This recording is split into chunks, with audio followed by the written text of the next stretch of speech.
Start our weekly. Thank you, Kayla. We'll start our weekly road and bridge meeting, and we'll start off with a bid opening. I want to read just a portion of the notice that was published in the newspaper. You are invited to submit a bid to provide Bonneville County with a proposal to provide and construct a fully operational turnkey fueling station for Bonneville County vehicles and equipment. Sealed bids are due on or before 4 p.m. on August 6th at the below address. Late bids will not be accepted. Please allow extra time to go through the check stations at the courthouse, etc. Then it gives continued instructions of how to submit the bid. And this came from Lance Bates, our Public Works Director, and was published on July 19th and the 26th in the Post Register. So we'll go ahead, I guess, unless there's any objection, and begin opening these bids. We have two of them. The first one is from Bateman Hall General Contractors.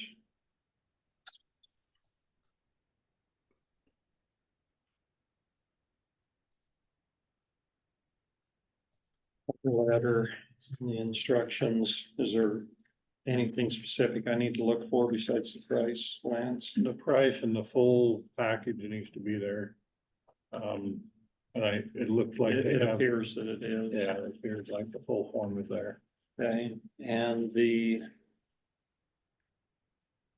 make sure that the bottom line on the price is $2,247,477.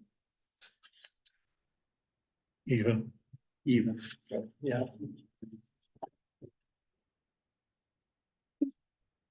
The next bid is from AFS Plumbing and Services, Inc., DBA Advanced Fuel Systems.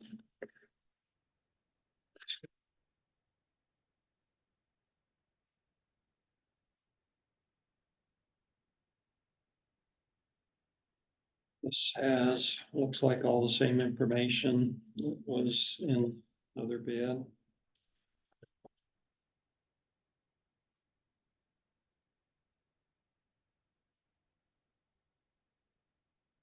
Capability statement and some other information. And the bottom line, it appears to me, is $2,110,000 even. Those were the only two bids, it appears, that were received. Okay.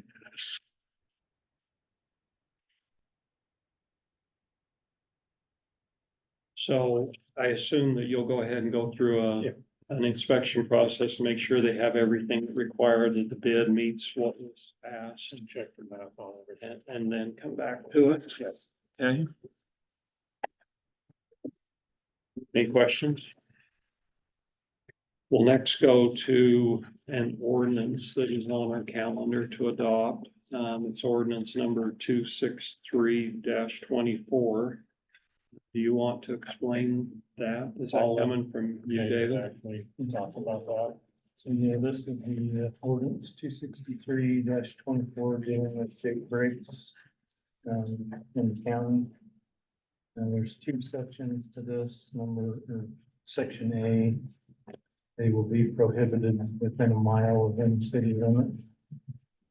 And section B would be areas that the commissioners designate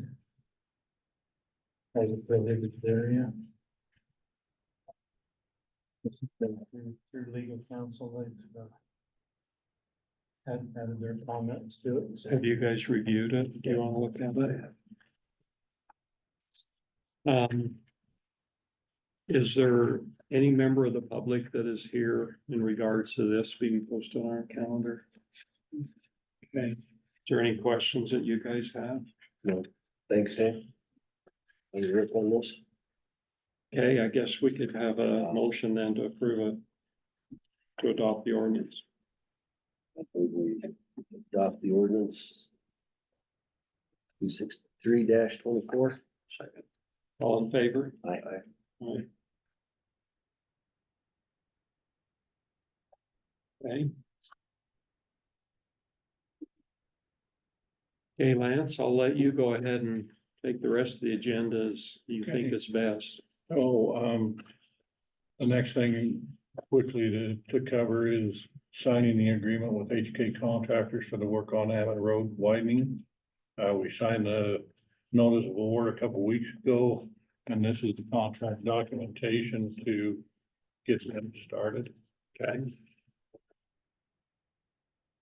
Do they have a time frame? They don't have a schedule yet. Yeah, Before it starts. no, it won't be that quick.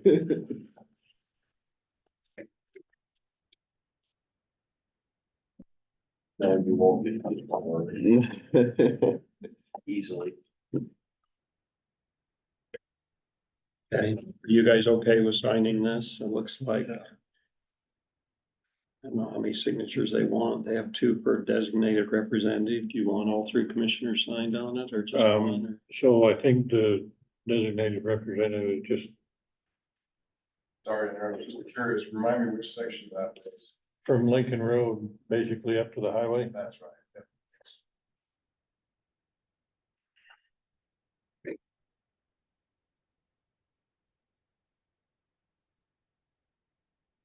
If you want me as a designated representative to deal with other the paperwork, I'll probably have to sign it there. That's an excellent second signature. Okay, if you guys are okay with Has that, to be I've got to attached to sign the- then, you can fill out the rest of it. Okay. The next quick one is an authorization to proceed for Larry Rencover to send out appraisals and letters of offer for right-of-way acquisition along Iona Road.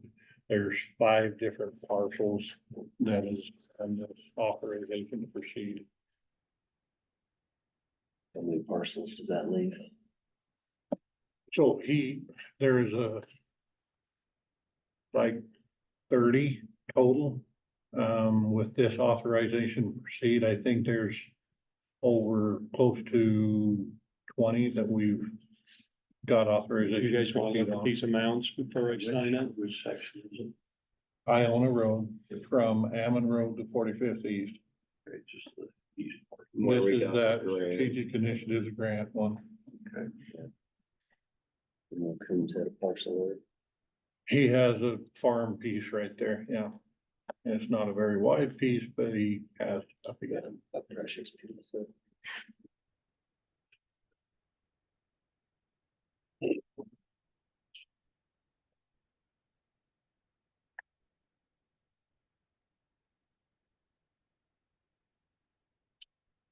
We good? What's up?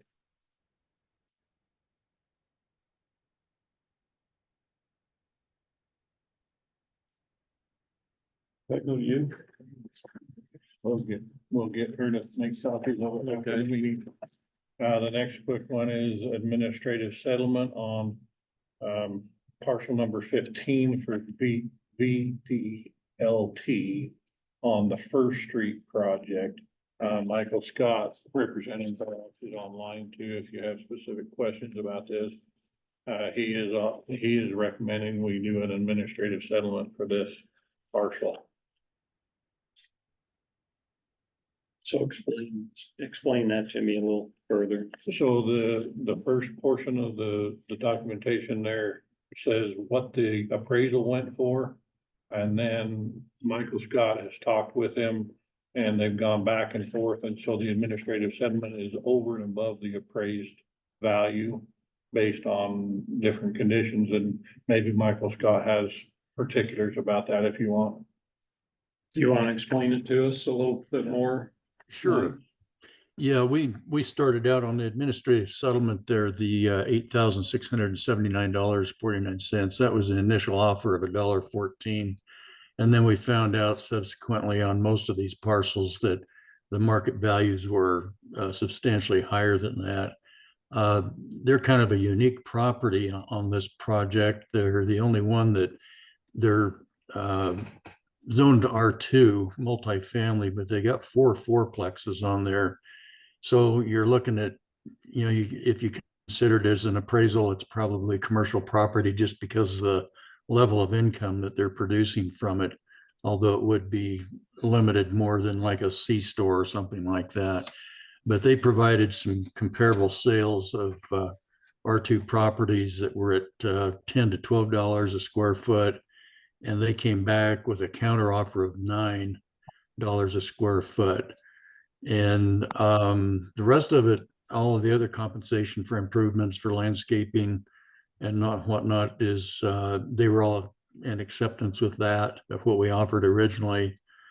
And so really the biggest difference is the cost per square foot at $9. I think we offered them $3.50 at one point. And then they are going to move the vinyl fence involved there was $1,500, and they're going to move that. We'll pay them to move it, and that way they felt more comfortable with that. I think that was the only other addition to it was the $1,500, and it was either have the contractor do that or have them do it, and they felt more comfortable doing it themselves. They'll tear it out, let us come in, build the road, and then put it back in the way they want out to the right-of-way line. So that's a cost in lieu of construction payment there for the $1,500. But the main part of that administrative settlement is the increase from the original $1.14 a square foot, and then subsequent offer was $3.50, and then bump it up to $9 based on the sales that they provided. And that's pretty much it. There was a lot of improvements in that, on-premise sign relocation, advertising the apartments and stuff, and we were pretty close on that. So the main part is the increase in land value on it. I guess my concern is why was our first offer so low? That was based on that was the instructions I was given by our engineers was $1.14. I think that was based on City of Ammon and what they had done. Okay. I got a nod from Roger. Are you okay with this, John?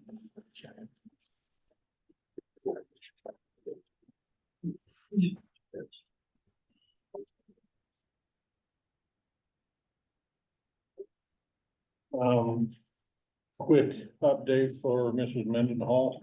So there hasn't been too much of anything else happening.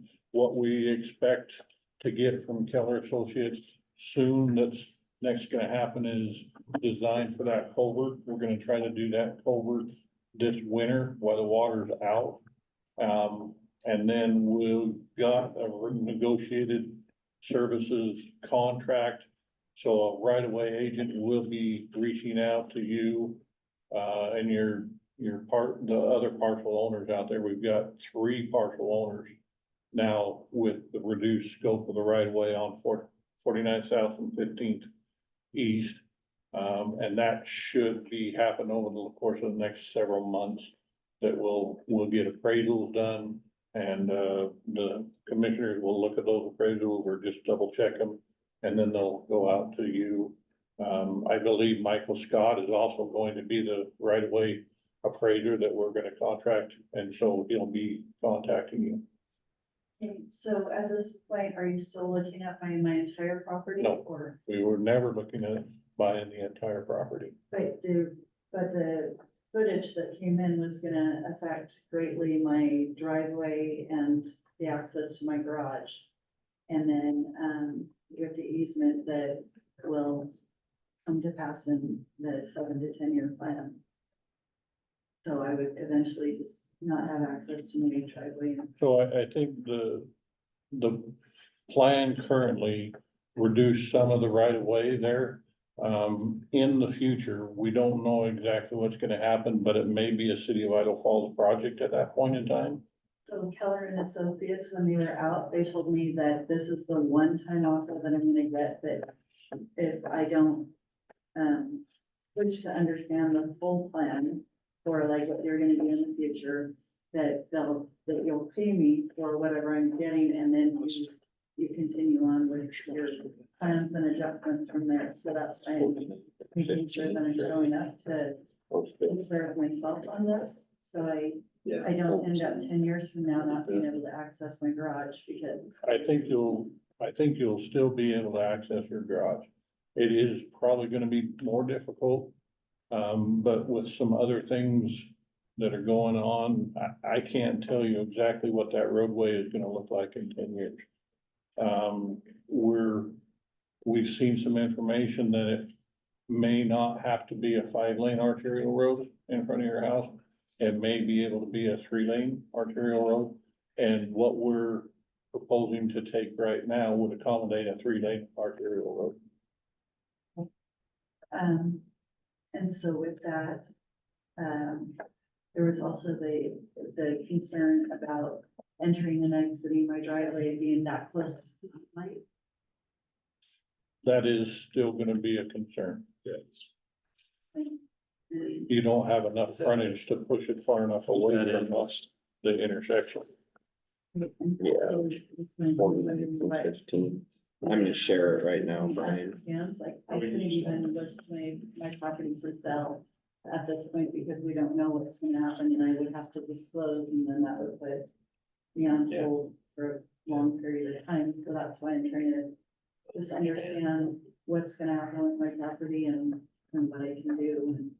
And I don't know that I have all the information to give you at this point.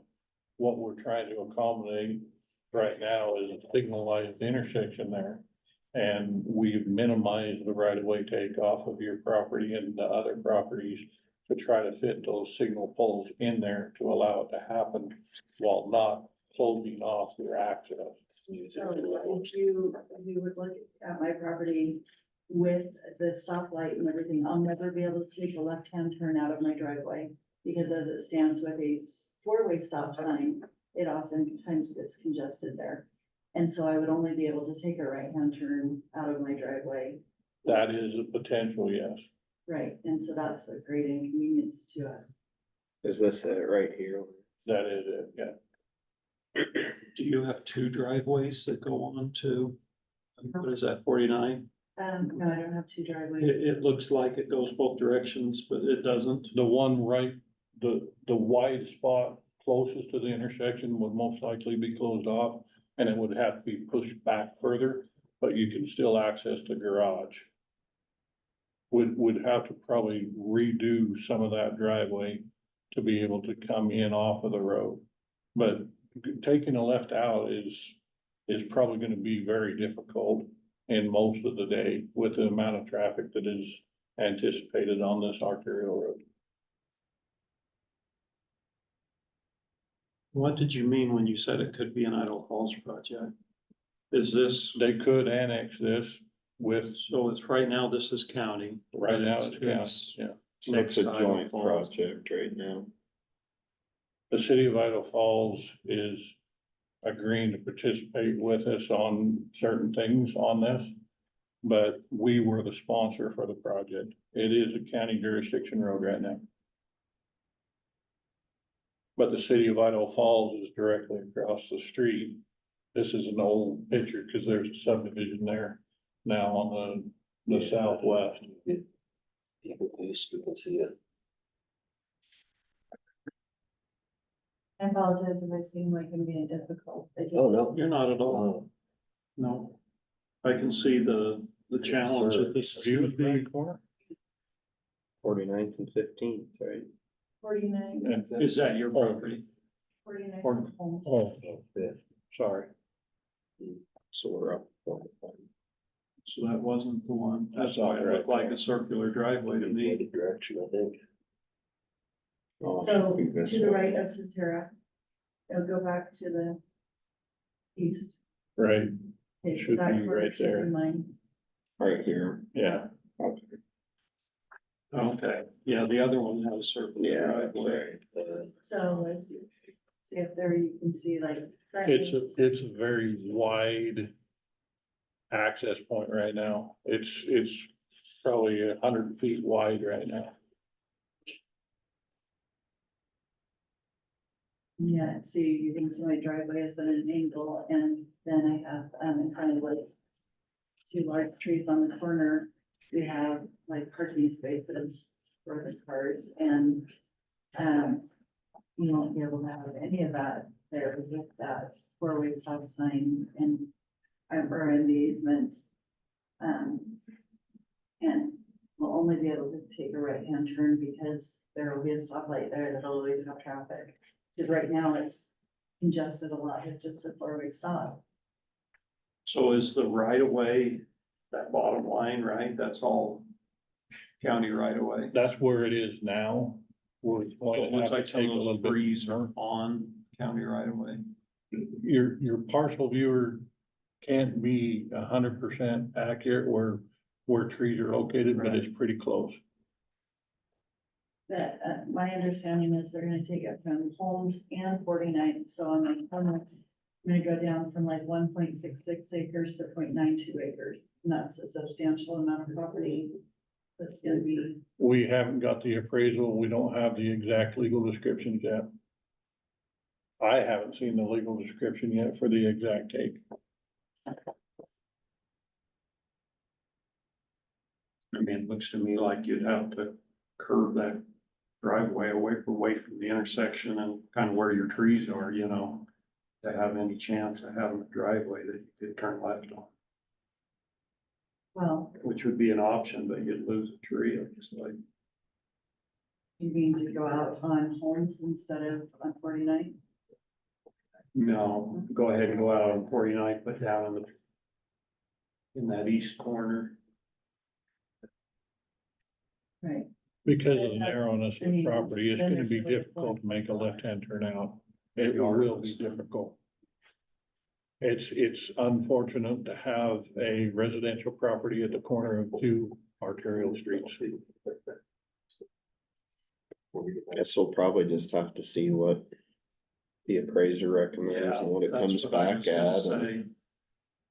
We're probably just a little early on this. That's what we need to do is wait and see what the appraiser comes back with. So do we have an idea of when that's gonna be? Because originally we were told that we were gonna get an offer, like midsummer. And Told by. what's that? Told by Keller. Who told you? We thought that we were going to be a little bit faster than we have. We haven't got there quite yet. But we're working on it. So the right-of-way negotiator has been hired. I know that Keller Associates has been working on the plans for the canal crossing and that delayed them a little bit. So That's it. It's probably a little bit of a waiting now until we see what they come up with. So, is there a month that I should be aiming for at this point? But I don't have an exact answer for you, no, I don't. It's engineers and I would think it would be within the next month. Correct? I don't know for sure. Okay. And so I hate to guarantee that it's gonna be Sure. next month when I don't know.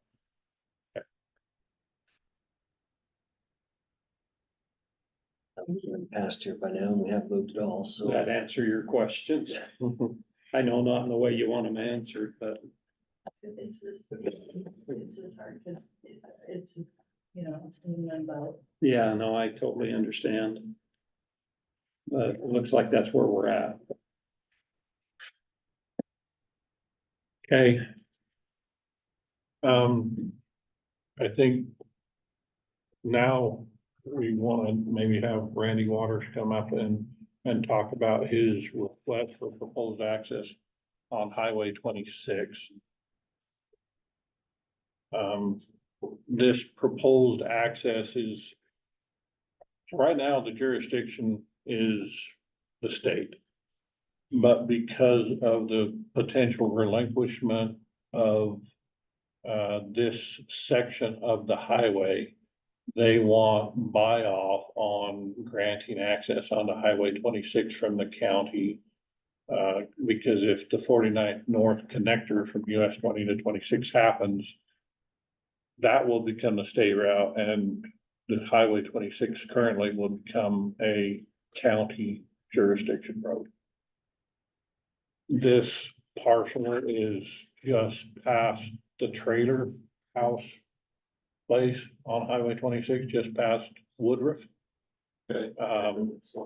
And so I'll let Randy come and kind of present information about Yeah, it. correct. So this is Clayton Homes right here on the corner. This is Settlement-Parcel or Woodruff and then Yellowstone. And then you've got Turf Co right here on this side. Right. This parcel up here is the city of Idaho Falls. If you zoom out a little bit, Austin, I'll give a little overview of this. Zooming out a little bit. There we go. So this used to be one parcel together. The city of Idaho Falls approached me, wanted to buy a lot. And so what we did is this lot here was L-shaped.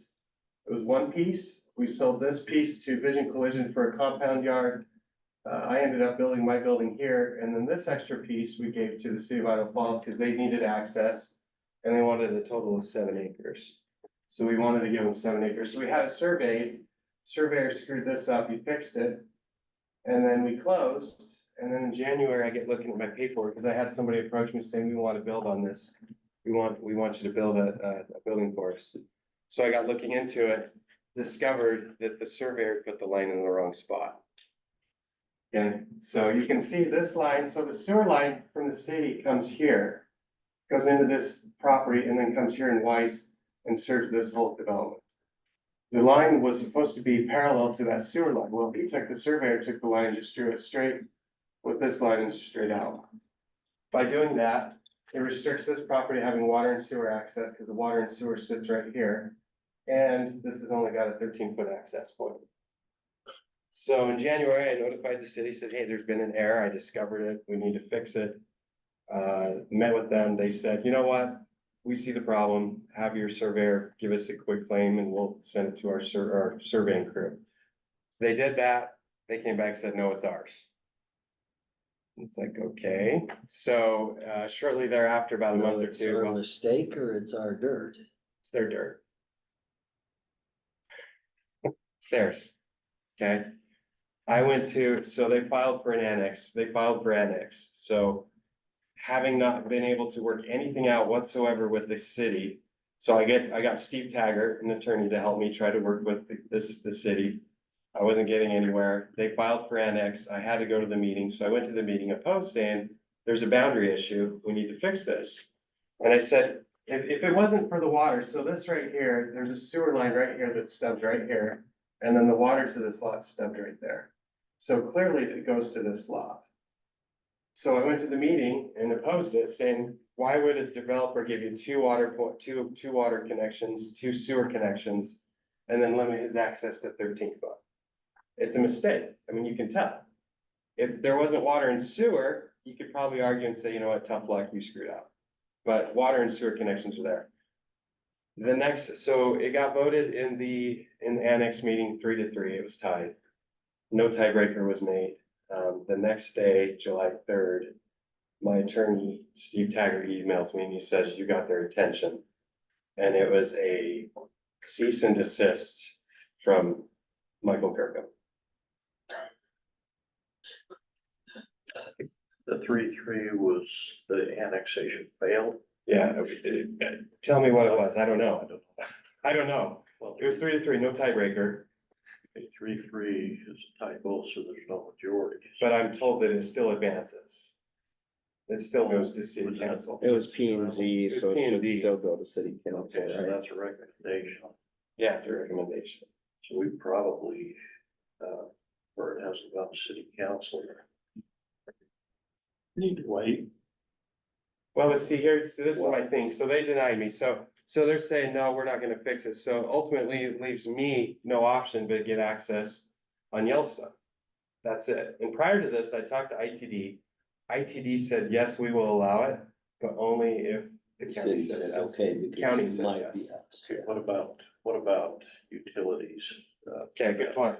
Utilities, what my plans are, I can give this out to you guys. Plans for utilities are to come from that 13-foot point in the back. To Falls Water. Falls Water and City of Idaho Falls Sewer, Cause it's part of the LID. because it's part of the LID. They And can't, that's in the road. yep, It is in the road and through that 13-foot wide access to the interior road. So we can get his utilities. So I can get utilities, and then power is gonna be right here, so I can get power So from the here. access would be just for the utilities if he gets this access. So the access would be for vehicular access. From on Highway Yellowstone. 26 is what he's requesting. The access from the internal roads, just The utilities. access from Boeing would just be utilities. Yeah. Just utility, it's a 13-foot access point. Yeah. I can get one car.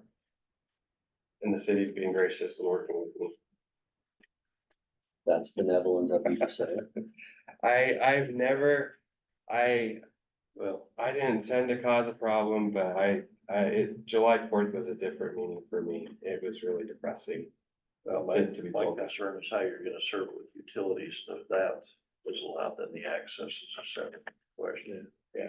So the main question, right, is just, will the county allow access off of Right, Yellowstone Highway? and so when Randy first approached me about this, I was not in favor of having an access on Highway 26. Just because it should have had access from the interior street bonus. That's where the access should be, but with only 13 foot, you can't get Yeah, an but access width. I kind of agree with you that, Well, that was, it sounds like that's not gonna solve the issue on whether they annex or not, because Well, they're annexing in, it's done, it's theirs. I can't argue it. I could take it to court, but how much money do I spend to fight that, right? In my opinion, I feel that I have all rights and I've talked to legal and they're like, yeah, you can do it, but how I much believe money this time? has gone to city council and they did, Has it gone to city I don't council think yet, it's gone Wade? to city council. Hasn't it? Recognizing this one. Yeah. They've gone to PMC, It would- which is a recommendation on the land use. but if the city council reverses that and recognizes it as a mistake, as you say, then With- you would be okay. With the cease and desist, what do I do? Well, I can't go argue your point. I can't show up. here's a thought. A conditional approval. That's where I was thinking. You do a conditional approval, I mean, if They don't, Yeah. we do, and if they do, we don't. you know, because basically is taking Or away give the his right to build on his property. This lot isn't part of the subdivision either. Yeah, it's not part of It's Anderson. not part of It's So- not part of so Anderson this Business piece- Development. this It's piece, in Ryan- meets and bounds that was Ryan left left it out. separate. Okay. well, He then- kept it away. So I don't know that we That's really, even more. I don't know that the county really has the right to say it has to be an access from the subdivision because it wasn't even part of the subdivision to begin with. Yeah, if it's a Oh. different part of the subdivision, Different. you know, then we treat it Yeah, as just a separate county parcel, which I think should have access on the Yellowstone. Yeah, should, regardless of what the city With does. no access. Yeah, I've tried to be a nice guy and got Well, called so I mean, I just hate to preclude a pending decision with the well, city apparently council. it's not, because this is not part of the subdivision. That's a good. That But makes that a big was- difference. Well, it does make a big difference, but it also, with Highway 26 being what it is. Right. I would prefer, and that's what I talked with Randy, I would prefer to have that access for this lot off of the interior street. That's a nice preference, but it's not a reality based on what they've done and what. Well, but Yeah, they it's not still a have the question. chance to fix it though. If you had an entrance in there, the developer would be required to put at least a little bit of a turnout lane on the frontage. Okay? it's not required to be platted because it's original zoning there. So I Well, don't, when you're talking a turnout lane, that is still a state jurisdiction road and they would have to make that determination. so the state, That's what I would recommend, is that they at least have a slight deceleration. A wider. People are gonna come in and go out. And the state is holding off on their permission until the county says whether or not we would oppose a access onto the highway or not. Which actually is pretty nice of I'm a them, little because they're mixed looking down on the road this saying, well, because they are. side might be yours and you might wanna weigh in on this, and that's nice of them. I mean, I'm a little mixed on this because like I say, if the city council would come in and fix this, And you think us doing a conditional would weigh into their. well, it fixing may, because it, Right's still right, wrong is That's still where I wrong. was going until I found out that this is not part of subdivision, which is. That does make a And difference. there again, I don't think we can force access into the subdivision where it's not part of the subdivision or its original commercial zoning, they have a right to access. If the state will give them an access permit. And the state's basically asking the county as a courtesy, hey, how do you feel about this? But I don't think that we have the right to force them into the subdivision when they're not even part of it. So it's basically, do we have an objection to this? Yeah, is there a good reason that we can't approve So if we this? back out of this, thanks for the history, but apparently that's not really relevant. What we have is a lot that only can have access from Highway 26, which is currently a state jurisdiction. Because they might decide to give it to us. They're asking how we feel about them allowing this island property to have jurisdiction or a right of way access, right? Okay, And there's, Yeah, if we need. there's a formal. hole right there, so it'd be. I that just map would need gotta be right there. correction because I would like to write a letter to ITD and saying one way or another. So I'm not opposed either way. I would just prefer to have it on the interior road. I think the direction I would offer is, you know, if we need to make a motion on it, is to, say we have no objection to that. That's pretty benign. Do we wanna have them consider if there needs to be a turnout or, I would expect they would have. or should we They just should be leave that up looking to at I them? think we leave it up to them, because they'll look at safety, you know, we've tried to encourage that more in the future. Right, but Yeah, there is above that. I just wanna make sure I understand. If the city council would come in and say, no, our planning and zoning erred. The survey erred, Well, then he, see, and that's where I was going before, but this is not part of the subdivision. yeah, that's. It's not part of the subdivision, but it was intended to be serviced by the water and sewer from the subdivision. And I've tried, right? I was told to shut up and cease and desist, Yeah, right? so So word for the cease and desist order. if it wasn't for that, I'd be like, you know what, let's sit down, let's have a meeting. And I've requested a meeting, guess what? I haven't got the meeting. and if it was part of the subdivision, then the zoning ordinance would prevail on saying you can have no direct access onto an arterial roadway from a platted subdivision lot, but we don't have that, so, Cranky. yeah. That's not for us. to So I speak think we still have, right, that if the state will approve it, I think we have the obligation to allow the access, they can utilize their property. on. I agree. You wanna make it formal then? Is that what you? Just basically that we have no objection to the state allowing entrance or an access or. Okay, Second that's, that. I heard that was a motion. Second, all in favor? Aye. Cause I would, Okay, you know, when you have input, you know, best practice would be to try to get, I think it's for the benefit of that lot too. I'm saying that. Oh, yeah, we want it wide, we They want. have deceleration lanes before and after. Yeah.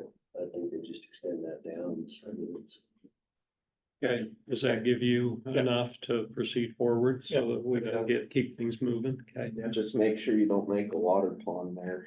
Hey, that's like. Yeah, it's 12-inch culvert. I'm just giving you a hard time. We'll take You it. make sure you Minimum stock. All right, you can go golfing now. Thanks for coming in. Well, now maybe I want to reconsider. Alright, thank you, guys. Thank you. All right, we'll go to the next item on the agenda. I dress like it. So the next item is high capacity roadway study outcomes prep, slideshow. This has been prepared by TKS and Keller.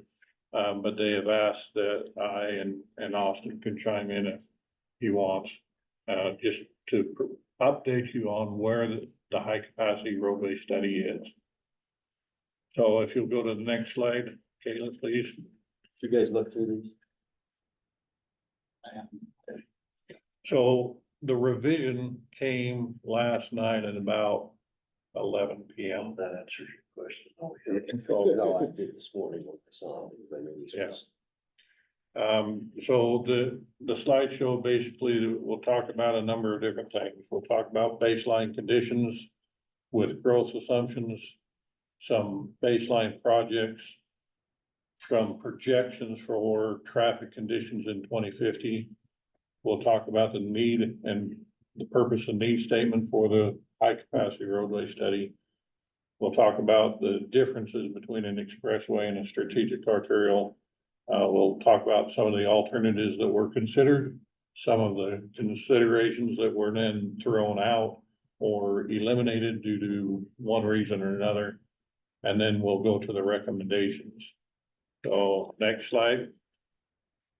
This slide shows a projection for growth, both households and population, from 2022 to 2050. In 2050, it's showing a projection growth population of 218,412. In 2035, it was gonna be 175,000. And in 2022, it was 118,000. So these different squares are called TAZs, or traffic analysis zones. The darker the green, the higher the growth is projected to be in that green area. You'll see that on here, downtown in the urban area, there's not a whole lot of growth because it's already developed out.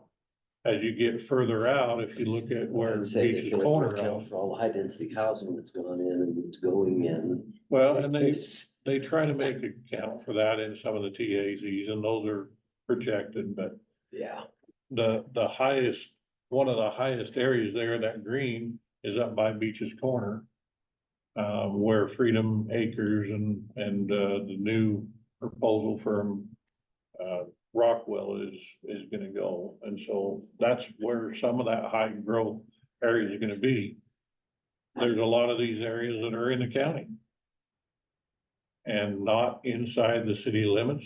And some of these are not inside the areas of impact right now.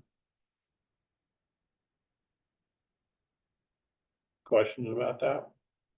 yeah, I don't think they're accurate, but we No, I don't discussed either. that, so. Well, and a lot of it, It's, you they gotta, don't seem to be interested gotta in what look we at- think. you gotta look at that these areas are 30 years out, right? So Yeah. even though they're not in an area of impact or in city limits right now, They- this is just saying as growth continues within a 30-year time period, these are areas that growth can be expected, and maybe it's not perfect, but a lot of those assumptions are made off of what the land use is in those areas currently and how that would affect growth in the future.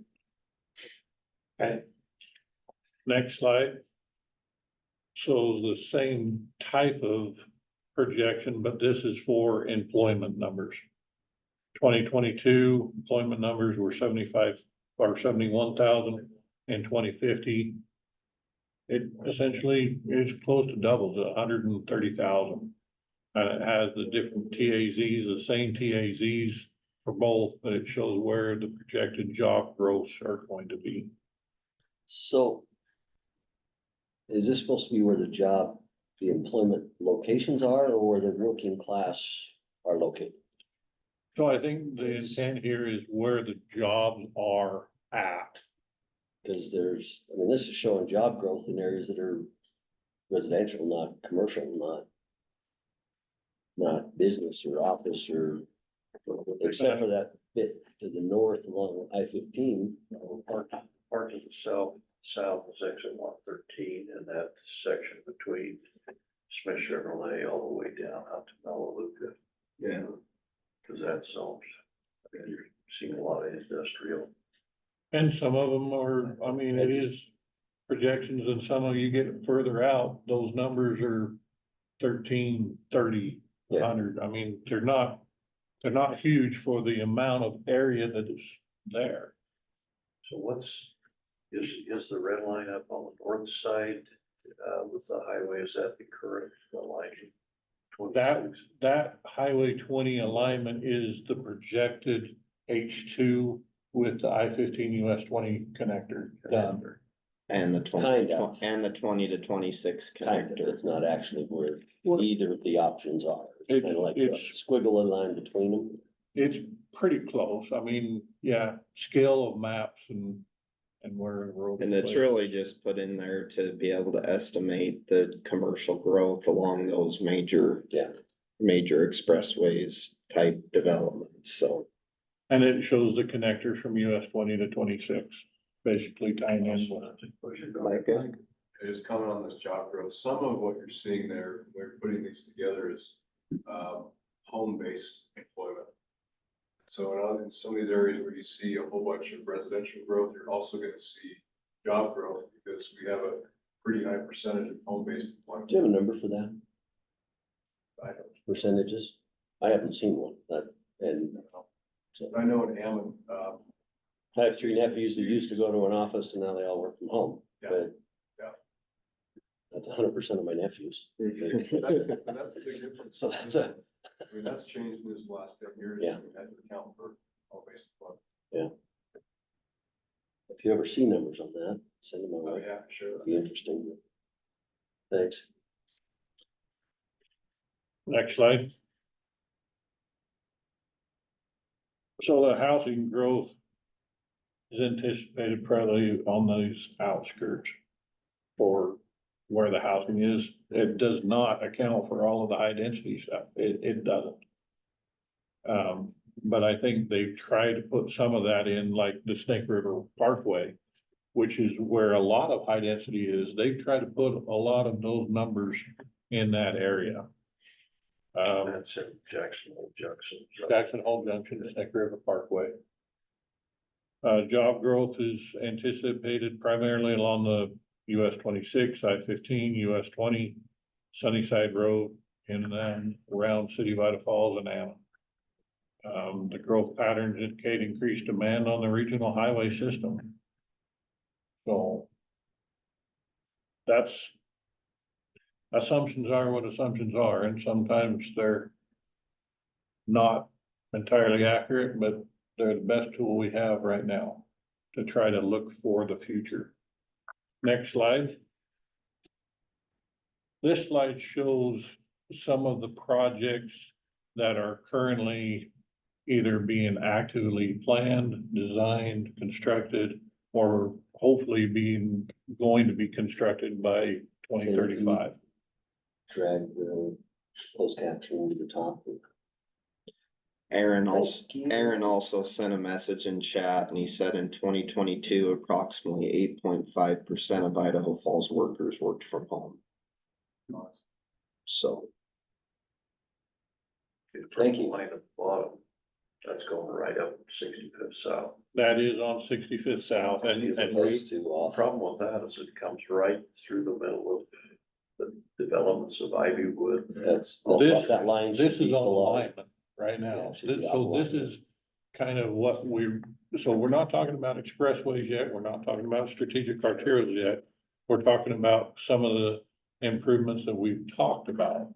And one of the improvements that we talked about was improving 65th South to a potential 5-lane roadway.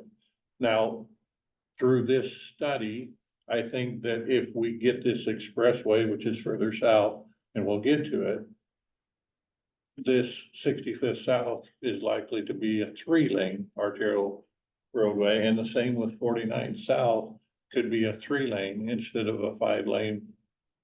And so both of those things kind of change a little bit from what we've kind of talked about versus what may happen if we actually get an expressway.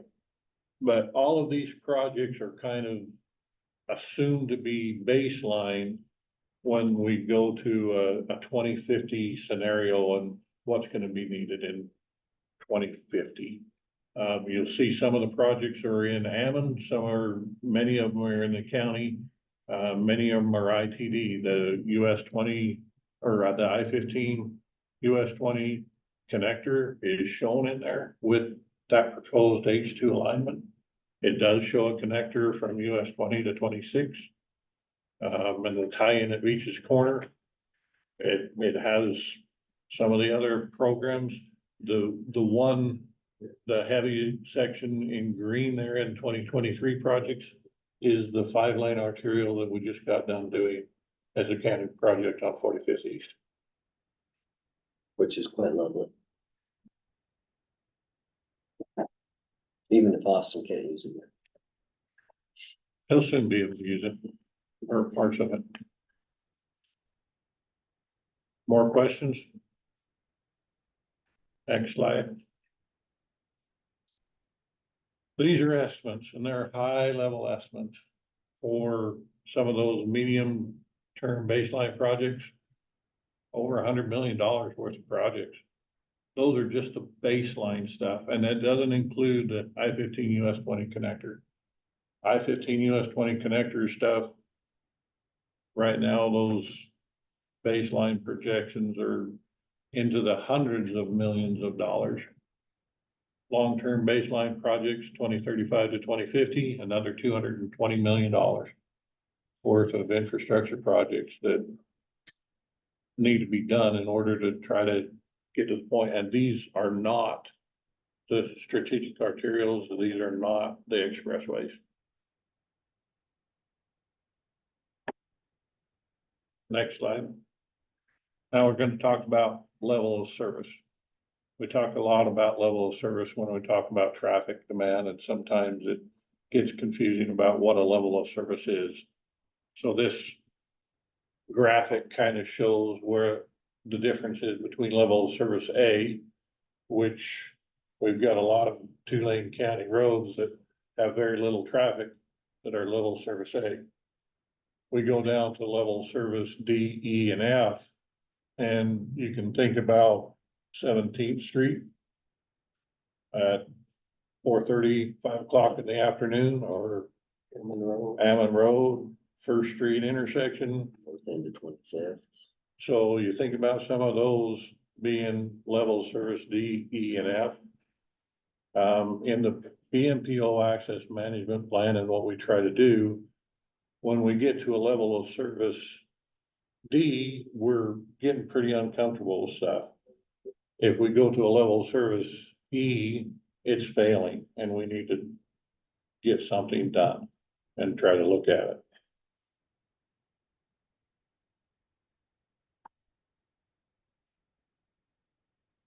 Questions?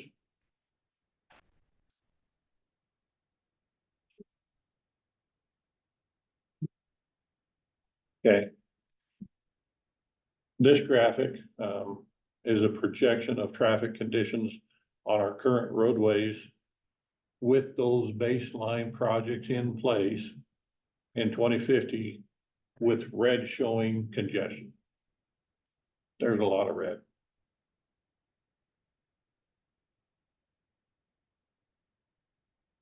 Green. Portions of 45th is green, and it's based on those improvements. Yeah, Ammon Road. is Ammon that Road. first red. 17th, a large portion of Sunnyside, portions of 65th South. I mean, yeah, Woodruff, a lot of congestion, And the thicker the line is, the more congested. and the more amount of traffic. Yeah. So you'll see the thicker the line is getting close to, what is it, 30,000 vehicles a day.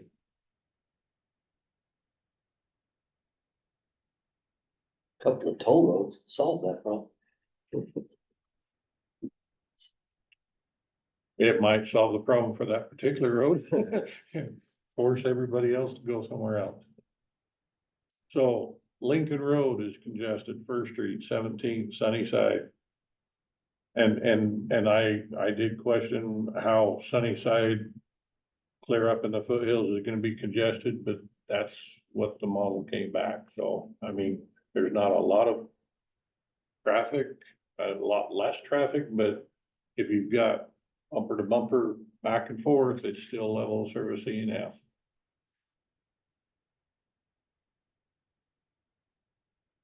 Those are the things we're looking at with this high capacity roadway study, is how do we try and help this congestion that we anticipate to happen in 2050. So let's go to the next slide. This is purpose and need, the next couple slides here. So the need statement that was arrived at was lack of safe, efficient, and equitable access for all modes of travel from new growth areas within the BMPO area to regional activity centers and highway facilities with increasing pass-through travel on congested arterial corridors. Kind of lawyerese. What does it mean? Basically, the need is, we've got congestion and we're trying to find a way to minimize that congestion by having a higher capacity roadway system somewhere. And how do we do that? Next slide. We're out of all through 35th West. There's no congestion up there. Well, that's what we would route. That was where the toll road was gonna go, right? Purpose, proactively plan and develop comprehensive multimodal, high-capacity roadway corridors. Yeah.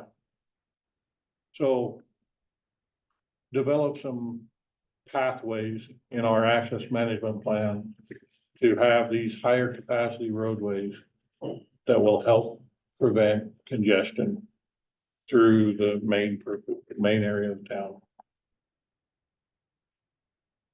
Next slide.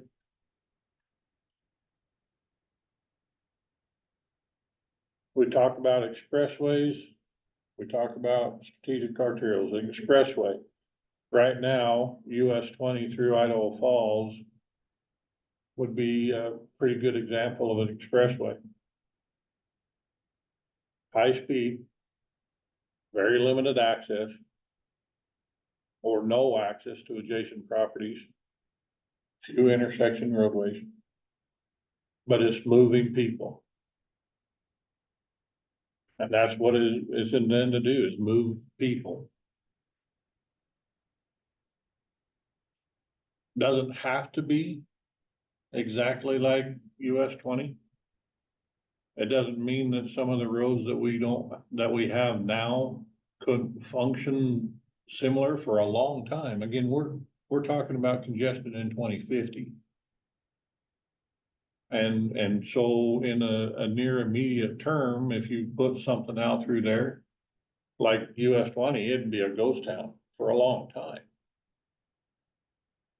But we're trying to make sure that we plan for and maybe look at some corridors and preserve the right of way that would allow us to put a high-speed expressway or a strategic arterial on some of those roadways. And so we don't get in a situation where development is now covered over that corridor and we have to go out and buy a bunch of houses in order to put in that corridor.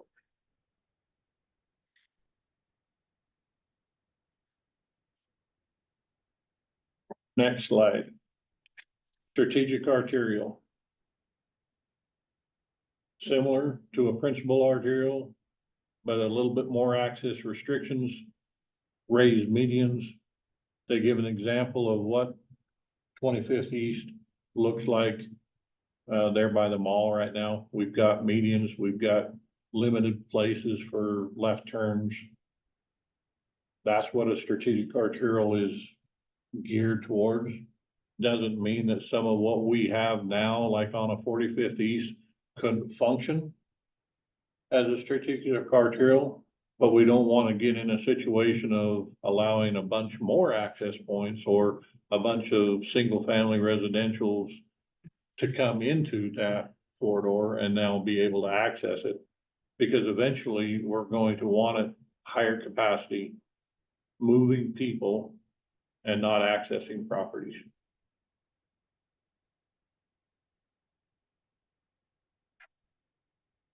Next slide. This slide shows some locations and things that were considered in this study. It does show something on the west side, it shows something on the north side, shows something on the south side, and something on the east side. Because we're trying to look at all over town about how to move people around. You'll see that there's a couple different lines on the south. Show different alignments. Different alignments have different impacts. It doesn't show a hard, fast line. These lines are, again, what was considered, and the next line, or the next slide, kind of lists what those are. So the North Expressway Alternative 1, new expressway located approximately on 81st North from I-15 to US 26. South Expressway Alternative 1. There's 3 different ones. So on the one would be on alignment essentially on 65th South. The second alternative was halfway between 65th South and 81st South. The third alignment was somewhat south of 65th South, but routing northeast at 25th East. East Expressway Alternative 1 with a new expressway located approximately a quarter mile east of 55th East. We're up in the foothills. I mean, we looked at all sorts of different options. West Expressway Alternative number 1, new expressway connecting the planned I-15 US 20 connector system interchange to the I-15 45th West or 65th South interchange, all the way through on the west side. Again, these were what was considered for expressways. The next slide shows what was said eliminated as an expressway. We narrowed it down to one expressway option on the south side, somewhere between 65th South and 81st South. And it would connect I-15 basically all the way over to 45th East.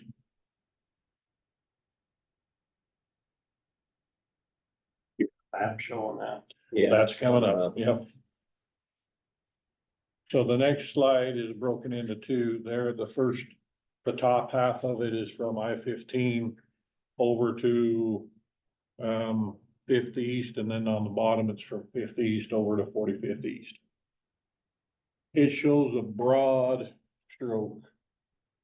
It doesn't show that you will have exactly here, exactly there, what it's gonna look like, but it does have some notes about here. It does say that we're gonna have to increase the interchange capacity of the I-15 exit, that double roundabout that's there now. That would have to be, They go south of the fair. this one, this alternative goes south of the fairgrounds. Yeah.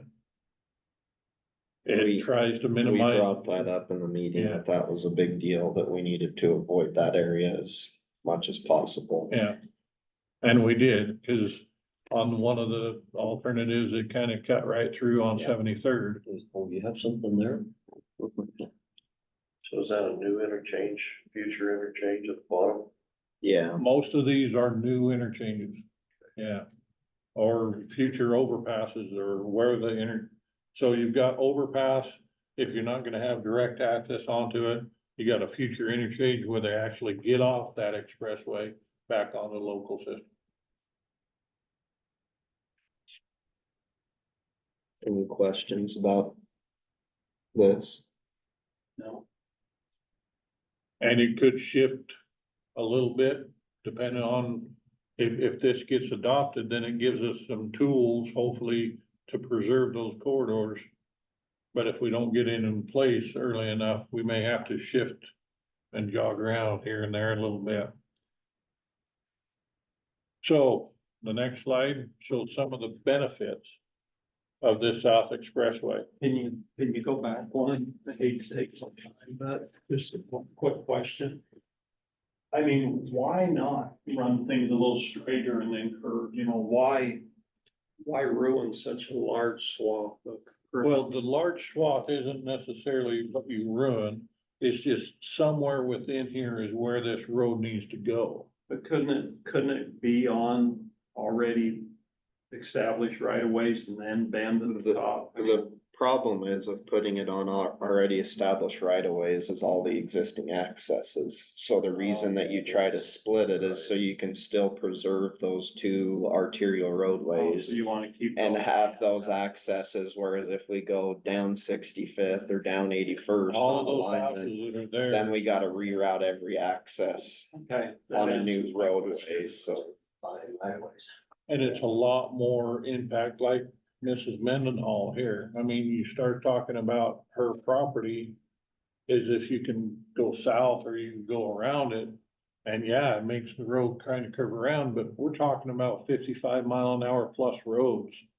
And so if you curve a little bit, you're not gonna have that much traffic slowness. And the long run plan is, I mean, this is kind of an overlay, but obvious it'll be to look at this whole corridor and figure out where it's least impactful Yeah. to locate this all the way along, right?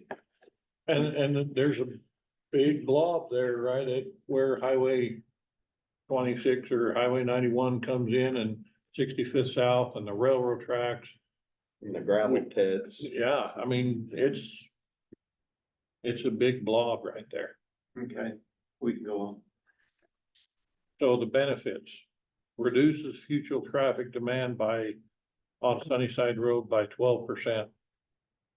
12% doesn't seem like a lot, but when you're talking about a level of service D to a level of service C, that could mean a lot. 12% is a lot. about 3,000-4,000 cars a Yeah. day by the time you figure 30,000 current travels, so. We reduce future traffic demand on 17th Street by 8%. We improve travel time by 7%. Reduces future traffic demand on 65th South by 56%. So that's what would allow us to build it as a 3-lane arterial versus a 5-lane arterial. And the same kind of goes for 49th South which is what I was trying to, I mean, I can't tell Mrs. Mendenhall that it's only gonna be a 3-lane. But I can say that some of this stuff leads more towards a 3-lane than a 5-lane. But part of that is also City of Idaho Falls is gonna put another school out there. And we've heard that they're gonna put another school out there, so I don't know. You gotta get the money to build it. Yeah, So it also provides long-term east-west capacity. And a potential to serve a broader variety of land uses along that new corridor. Next slide. So these are some of the considerations. We've already talked about some of them. We need to increase the capacity at the roundabouts there at I-15, 65th South. There would need to be a new Snake River Bridge and possibly 2 new bridges.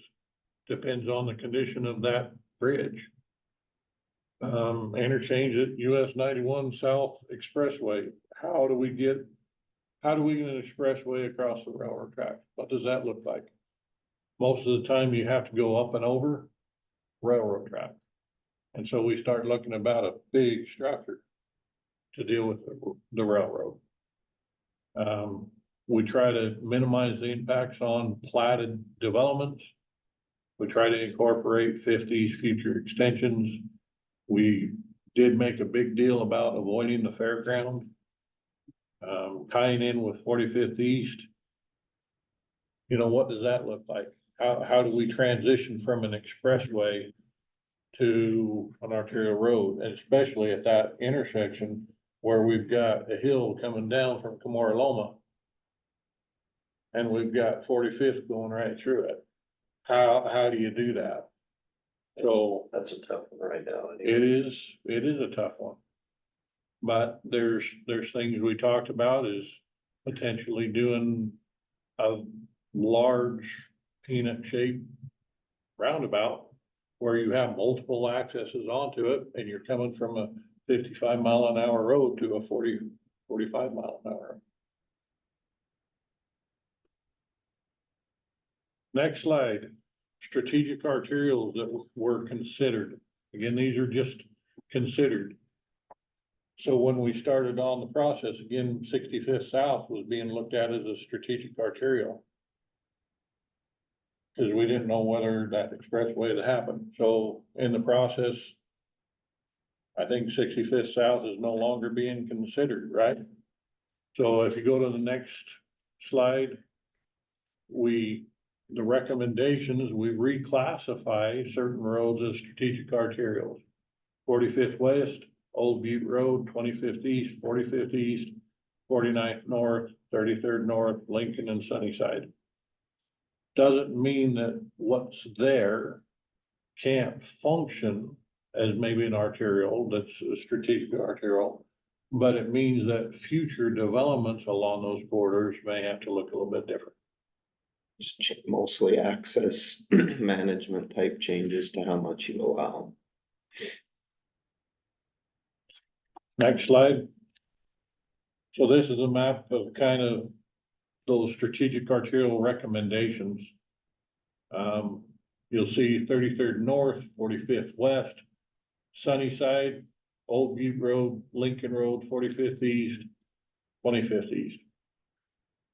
There's not a whole lot of change from some of those roads that we've already talked about as being arterials, but it means going forward, some of those developments along those accesses would be minimized further than what they are now. Like 45th around Thunder Ridge, I mean, you have a number of homes that have been there for 70 years.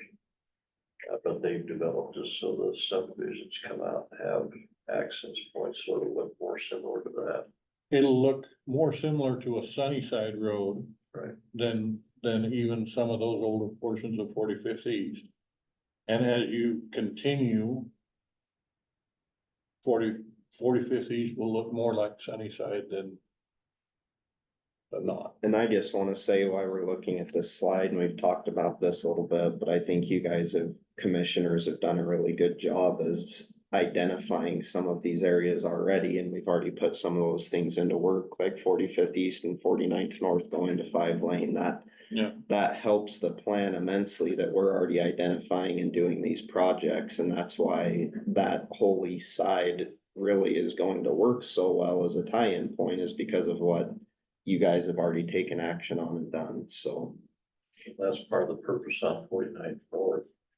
You know, Right. minus the ones at the east end that have been there for years and years. Right. Yeah. You still have the opportunity To make this a strategic arterial, which is, I mean, that's why I was pushing for that 5-lane all the way through. to. But it means that a few things are likely gonna have to change, and different subdivisions may not get as many access points as they want to get.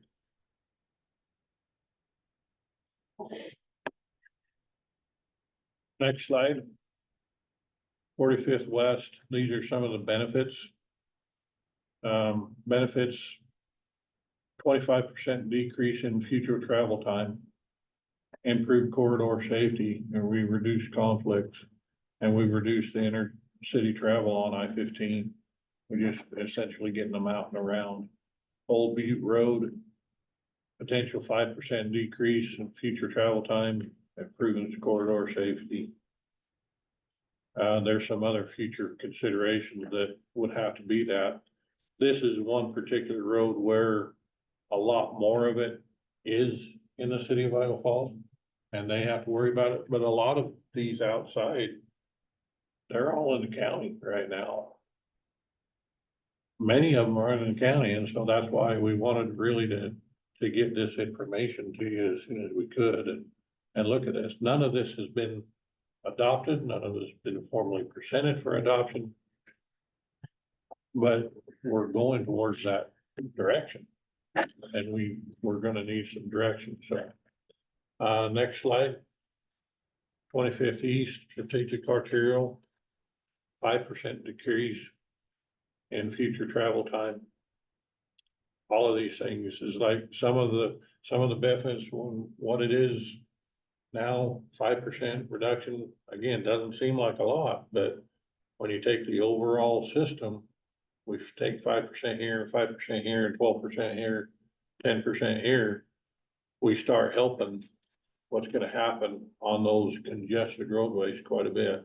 And some of the things you talk about, these strategic arterials like on 45th, if you look at the stretch between Lincoln and Iron Road where there's all, you get past the tracks and it's just solid homes. So one of the recommendations they put in here is maybe at some point you, as part of this, you design some kind of alleyway behind those homes that allows them to back feed, right?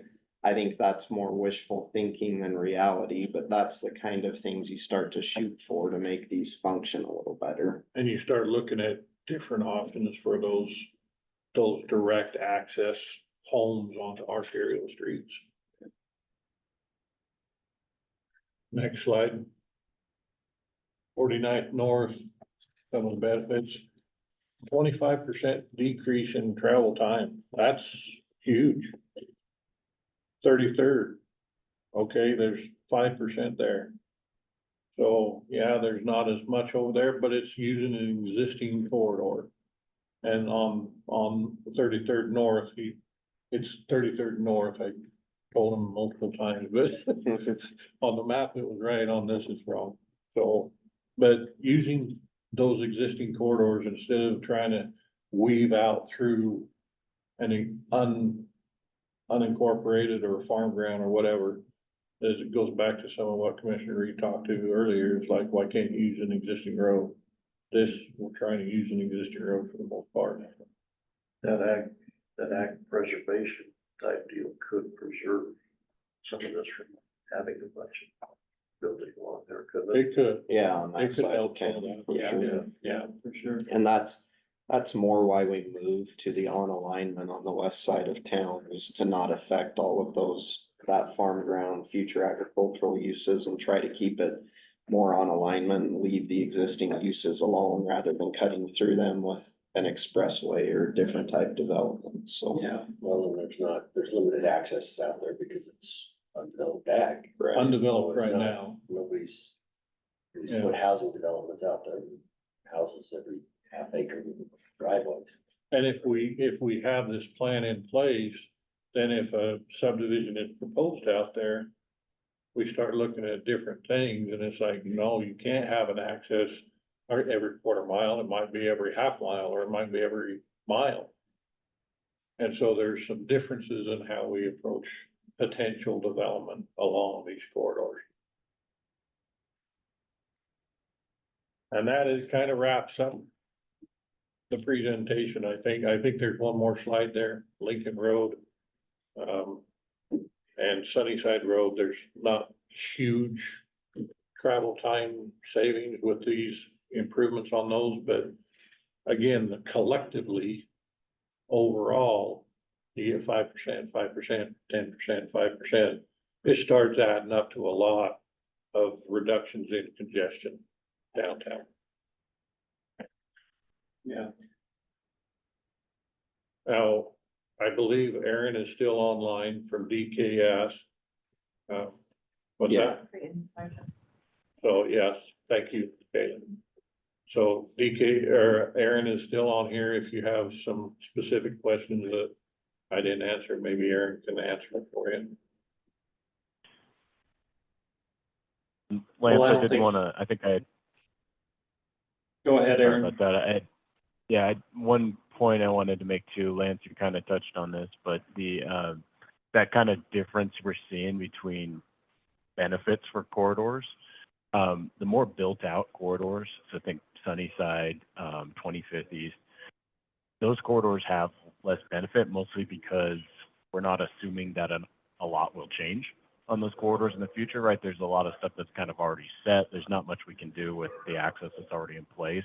So the chances to make a difference on those corridors are really going to be in terms of things like signal coordination, trying to prioritize some of your through movements, and then kind of on the fringes, the areas that haven't been improved yet, building those to strategic arterial standard.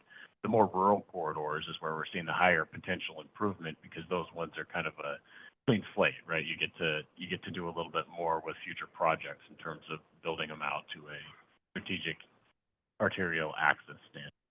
That's why we're seeing some of that variance. Well, this looks a lot better than that plan looked. 6 weeks ago. Yep. So I don't know why, it took us a while to get here, but I'm glad that we did. I think it's much more reasonable for what should actually happen. Yeah. So what's the next steps with this? So the other individual agencies have to get the same presentation or close to the same presentation. So the city of Idaho Falls, the city of Ammon, the city of Yukon and Iona, I'm not sure how they are gonna get their information. But all of this has to go out to the different entities. We'll have another meeting at BNPO. We'll kind of try to finish up the study.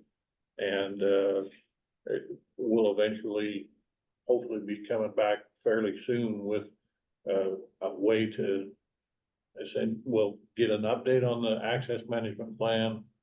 And this is kind of we want to have the different government entities kind of buy in to this and adopt this as far as what we want to see. In other words, by the time you get through all those processes, it'll be closer to 2050.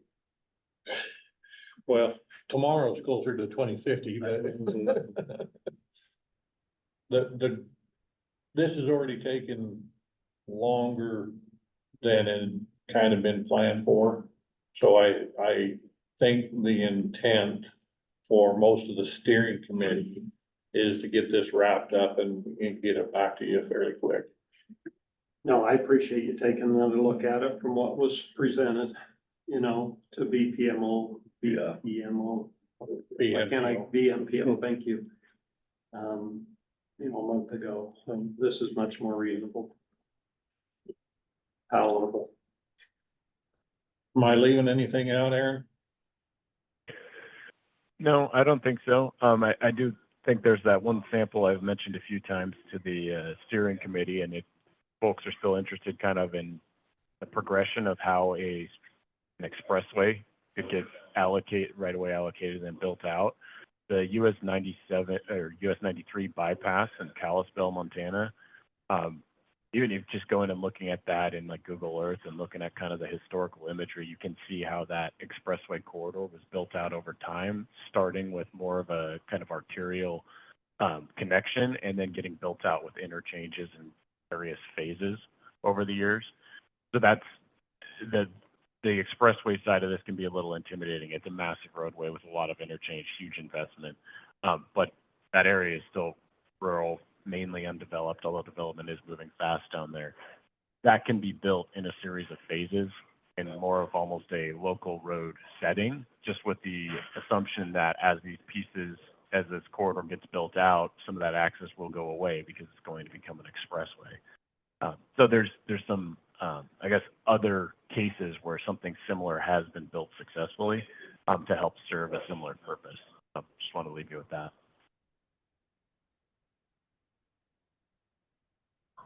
Okay, thank you. Lance, if I could interject real quick, just to kind of add on what Aaron was saying. Like you said, it's kind of daunting looking at this, but also think about it as a regular roadway that's gone from dirt to paved, 2-lane to 3-lane to 5-lane. And that's kind of what the build out progression would be over time with all of these, with the strategic arterials, with the expressway. They start out with these small local accesses, and then over time as need arises when they get built out. So the funding and the cost isn't this one great big massive chunk. It's we have a little bit, we need to widen this portion of it because of this. Big chunks multiple times.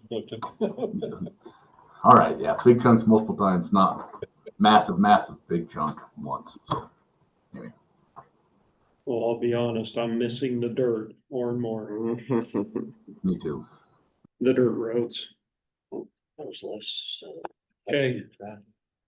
There's always. I think it's important as this goes to the other organizations, for those of you that are part of the presentation, to all the other political entities that need to go through this and see it, that Key City Councilman and I have discussed that this can't just be done and then put on a shelf. This needs to be revisited annually.